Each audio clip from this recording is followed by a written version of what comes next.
Iya. Yuk. Agak gimana? Iya. Agak Rame. Assalamualaikum warahmatullahi wabarakatuh. Waalaikumsalam warahmatullahi wabarakatuh. Masya Allah, penghuni surga semua. Amin. Permisi Ya. Bu. Oke, silakan. Jangan lama-lama ya. Ya Bu. Hari ini kita kembali bertemu di mata kuliah apa? Pendidikan anak dan keluarga. Iya benar, Prodigiau. Masa mau pindah? Iya. Ya. Pendidikan anak dan keluarga minggu harus dimulai dari Keluarga. Berarti masih ingat. Masih Bu. Masih ya. Nah, kalau materinya minggu lalu itu sudah tentang pendidikan dimulai dari keluarga, nah hari ini kita bahas tentang pola asuhnya lagi. Nah, sebelum Ibu masuk ke materi tentang pola asuh, Ibu mau tahu dulu, dari sekian banyak ini ada nggak yang tidak hadir? Amin sakit Bu. Cek temannya. Amin sakit. Oh, Amin sakit. Kita doakan supaya cepat sembuh. Soeb izin dari Bu izin. Oh, izin kemana? Soeb Izin kemana? sakit perut, Oh, tidak bisa masuk kelas. Oh, sakit juga ya. Ya Bu. Kita doakan teman-temannya yang lagi sakit, mudah-mudahan jangan tambah sakit-sakitan. Amin. Mudah-mudahan segera lekas sembuh. Amin. Amin. Kita mulai dan awali materi kali ini dengan mengucapkan basmalah. Bismillahirrahmanirrahim. Oke. Ini sudah jam rawan ya. Iya Bu. Semangatnya sudah masih terbentuk, namun masih ada sedikit kantuknya Ibu lihat nih. Masih ada yang di belakang tarik nafas panjang sambil terbuka lebar sesuatu gitu kan. Nah, kali ini Ibu mau membangun dan membangkitkan semangat kalian semua dengan satu buah ice breaking dengan cluenya nanti jika Ibu memegang bahu maka kalian memegang kepala. Jika Ibu pegang kepala maka kalian pegangnya Bahu. dan diiringi dengan lagu. Siti Zubaida. Ayo Siti. Ayo Siti. Siti Zubaida Bu.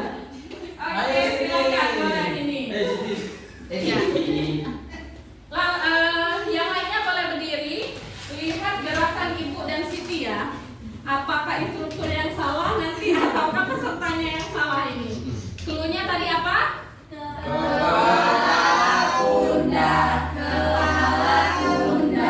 Oke. Lutut tak Bu? Nanti dipercepat ya ketika sudah lancar. Oke, silakan. Baik, teman-teman, kita langsung mulai saja ya. Pelan-pelan dulu ya. Yang pertama dari kepala. Kepala pundak, kepala pundak, pundak kepala, kepala pundak, pundak kepala, pundak kepala. Sakit. Oke, kita masuk materi tentang pola asuh ya teman-teman semuanya. Minggu lalu siapa yang masih ingat materi tentang pendidikan dimulai dari keluarga? Ada yang ingat kah? Ayo Bu. Oke, silakan Rodri. Bahwa unit terkecil dari sebuah masyarakat adalah keluarga dan untuk membangun sebuah peradaban itu harus dimulai dari keluarga. Masya Allah, kasih tepuk tangan buat. Berarti pembelajaran kita sudah tercapai ya minggu lalu. Nah, kali ini kita akan mengenal bagaimana pendidikan dalam keluarga itu. Ya, pendidikan dalam keluarga itu ternyata ada juga tekniknya, pola asuhnya seperti apa. Nah, itu yang bakal kita pelajari. Ya, yang pertama ada pola asuh otoriter namanya. Ada yang pernah dengar pola asuh otoriter? Pernah Bu. Pernah. Kayak Wah, militer itu. keras. Oke, yang lain? Keras Bu.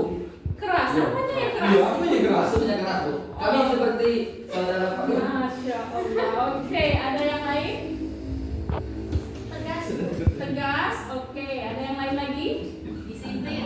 Disiplin. Oke. Ada yang lain lagi? Militer Bu.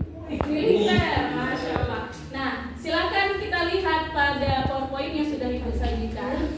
Ya, jawabannya sudah hampir mendekati benar ya. Pola asuh otoriter itu adalah gaya, ya. Pola itu adalah gaya pengasuhan di mana orang tua memiliki kontrol penuh atas anak dengan menetapkan aturan yang ketat dan mengharapkan kepatuhan tanpa kompromi. Nah, gitu. Jadi ada tadi yang jawabnya tegas, ada tadi yang jawabnya disiplin, ada yang jawabnya keras tadi ya, nih berdua. Nah, dan itu bukan keras dan tegas di antara dua belah pihak, Besti. Ya, teman-temanku semuanya. Ya, jadi pola asuh otoriter itu adalah pola asuh yang sepihak, hanya orang tua saja yang mengatur, bukan ada negosiasi antara anak dan orang tua, begitu. Nah, itu yang dikatakan dengan pola asuh otoriter. Jadi ketika anak pengen, wah, Ma, aku mau main HP, Ma, hari ini mau main HP, hari ini maunya begini, hari ini maunya jajan, hari ini begitu. Maunya perginya jam 8 ngajinya, maunya jam 9 ngajinya. Gak bisa. Kalau pola asuh otoriter itu, hari ini kamu jam sekian harus begini, hari ini kamu jam sekian harus begini, dan kamu besok ketika sudah dewasa harus mengambil pendidikan di bidang ini. Jadi keinginan anak itu tidak terpenuhi apa yang dia inginkan. Nah, itu yang dinamakan pola asuh yang otoriter. Begitu ya. Nah, kemudian selanjutnya ada pola asuh demokratis. Nih, lihat di infokusnya. Tuh. Ada yang pernah dengar pola asuh demokratis? Pernah Bu. Pernah? Apa itu pola asuh demokratis? Bersifat dua arah Bu. Bersifat dua arah. Oke, ada yang lain? Lebih membebasi anak Bu, tetapi tetap mengawasi. Membebaskan anak tapi mengawasi. Oke. Yang lain? Ada lagi? Ini Bu malu mau jawabnya Bu. Oh, malu. Siti. Nah, ya, coba kita lihat saja. Benar atau enggak yang dijawab oleh temannya tadi? Sudah tepat atau belum? Pola asuh demokratis adalah bentuk pola asuh di mana orang tua apa? Memberikan kebebasan tidak mutlak pada anak. Artinya pola asuh ini lebih kepada diskusi antara kedua belah pihak, begitu. Nah, tidak bersifat sepihak. Jadi ada negosiasi terkait orang tua dan anak. Nah, seperti misalnya tadi nih, yuk siapa yang bisa jawab, yuk siapa yang bisa mengutarakan pendapatnya, siapa yang ingat dengan pelajaran yang lalu. Dari kita saja itu sudah nampak pola asuh apa yang diterapkan oleh keluarganya. Nah, ketika kalian ingin mengutarakan sesuatu tapi nggak berani nih mau ngomong, itu sudah tanda-tanda bahwa di lingkungan keluarga sudah merasa tidak pernah didengar ucapannya, selalu takut salah, selalu takut rasanya nanti kalau aku jawab malu, nanti kalau aku jawab nanti bukan yang itu jawabannya, nanti kalau aku jawab, nah kayak gitu. Jadi itu sudah salah satu bentuk pola asuh yang sudah terbangun selama ini. Nah, mari silahkan berpikir di otaknya masing-masing. Berarti pola asuh yang seperti apa selama ini? Gitu. Barangkali ada juga kan yang teman-teman ngerasa selama ini kalau mau presentasi makalah belum apa-apa nih pegang laptop di depan dosennya, hatinya sudah cedak-ceduk kayak ini ya. DJ ya. Sudah cedak-ceduk duluan. Nah, itu kan salah satu bentuk tidak aktifnya berdiskusi di rumah. Makanya kembali lagi ke materi sebelumnya, pendidikan itu memang seharusnya dimulai dari keluarga. Nah, makanya sekarang kita S1 sekarang mau kerja, mau jadi guru ataupun tidak ketika selesai wisuda, itu sebenarnya bukan pangkal utama kita sebagai sarjana. Tetapi untuk diri kita sendiri dulu, kita semuanya bakal menjadi calon orang tua. Kita harus mendidik diri kita sendiri dulu sebelum mendidik orang lain. Begitu. Ya. Kita harus menjadi guru untuk diri kita sendiri dulu, dan untuk keluarga kita dulu, baru menjadi guru untuk orang lain.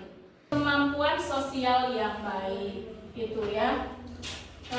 Nah, dari sekian banyak pola asuh tadi, ada berapa pola asuh yang kita bahas hari ini?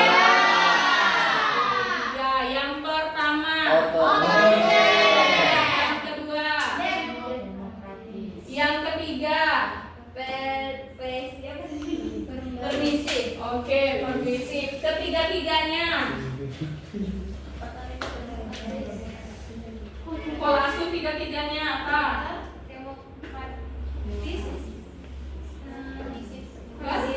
Oke, kasih aplaus buat kita. Oke, itulah tadi materi kita hari ini terkait dengan pola asuh. Jadi pola asuh itu ada tiga jenis, yaitu pola asuh otoriter, pola asuh demokratis, dan ketiga pola asuh permisif. Dan tiga pola asuh ini semuanya sebenarnya ada efek positif dan negatifnya. Maka dari itu kita semua harus memilah-milah apa yang seharusnya kita terapkan. Sampai di sini apa barangkali sebelum saya tutup ada yang mau ditanyakan? Nggak ada, Bu. Gak ada? Bu, Ya. kalau misalnya ketika kecil kita diasuh dalam pola otoriter, Ya. ada nggak cara biar kita ketika dewasa itu bisa terlepas dari bayang-bayang pengaruh otoriter di dalam pola asuh ketika kecil itu, Bu? Masya Allah, bagus sekali pertanyaannya. Tangan dulu buat ya. Bagaimana Bu kalau aku sudah terlanjur hidup di masa otoriter, Bu? Ada nggak solusinya supaya aku tidak tertekan dengan dunia yang seperti ini? Ada, tetap ada solusinya. Jadi ketika kita beranjak dewasa, otomatis pemikiran kita semakin bertambah ya. Pemikiran kita itu, usia kita dari 0 ke 6 tahun itu masa usia emas kita. Nah, masa usia emas si Qadri ini sudah dirampas dengan pola asuh yang otoriter. Nah, ketika beranjak remaja di usia sampai 12 tahun itu akan berkembang dianya. Sedikit banyaknya pasti ada tambahan pemikiran.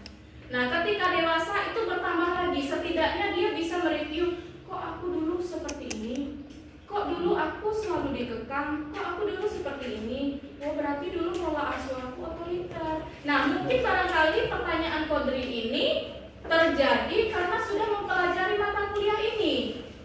Nah, jadi bisa tidak sebenarnya aku ini berubah dari kecemasan gitu? Bisa tidak berubah? Bisa, jawabannya tetap bisa. Caranya, efek negatif itu, yang terjadi efek negatif yang kita bahas tadi, seperti kamu cenderung stres, seperti kamu tidak berani mengutarakan apa yang kamu inginkan, itu belajar, mulai bertahap dari sekarang, berusaha untuk welcome sama orang, berusaha dari sekarang untuk menerima keputusan dari diri sendiri, bukan hanya dari orang lain, terbiasa untuk sharing dengan teman-teman, tidak hanya menyendiri saja seperti itu. Nah gitu, jadi tetap bisa ya, karena faktor pengaruh dari diri kita itu ada dua, faktor internal dan faktor eksternal. Faktor internal itu adalah faktor dari dalam diri kita sendiri. Eksternal itu itulah tadi, lingkungan. Lingkungan sekitar kita bisa mempengaruhi apa yang terjadi dari dalam diri kita. Tapi kalau dari dalam diri kita tidak mau membangun apa yang terjadi di lingkungan, maka itu tidak akan bisa terjadi, Qadri. Tapi kalau dukungan dari dalam diri, seperti Qadri sudah ada pertanyaan seperti itu, berarti Qadri mau berubah.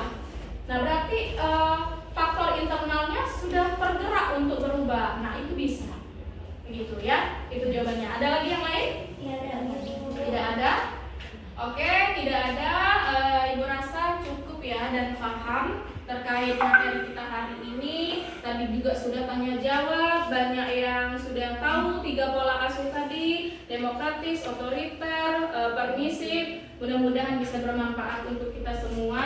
Terima kasih atas partisipasinya. Mari sama-sama kita semua tutup perkuliahan kita hari ini dengan mengucapkan hamdalah.